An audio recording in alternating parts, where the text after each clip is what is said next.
Cik sudah kena hot. Kena hot jam. Okey, kita ke depan lagi jom.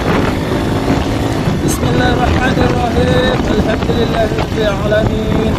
Arrahmanirrahim. Maliki yaumiddin.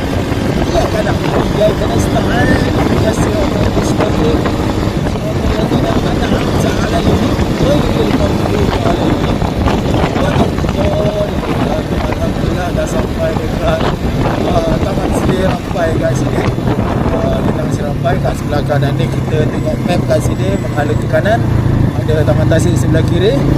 Okey, mantap. Alhamdulillah. Kita nak ambil makanan Cina Muslim.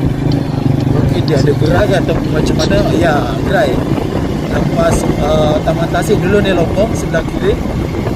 Kita akan belok ke kiri untuk mengambil makanan Chinese Muslim. Chinese Muslim.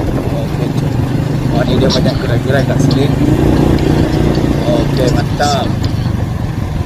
Ini orang tua lah ini. Sikit cepat lah. Ciu Tasik.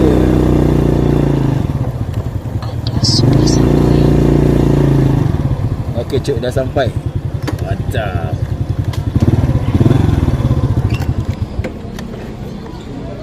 Okey, dah sampai.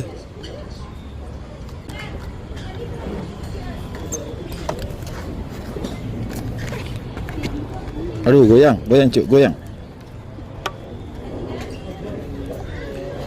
Medan Cina Muslim Medan Selera di Tasik, nombor 32.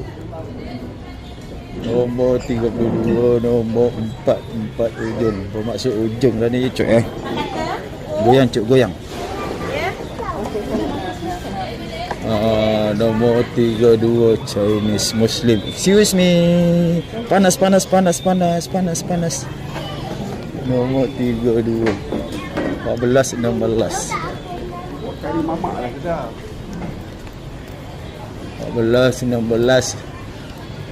Dapur Nurul. Goyang tak? Dapur Nurul ayam penyet. Wong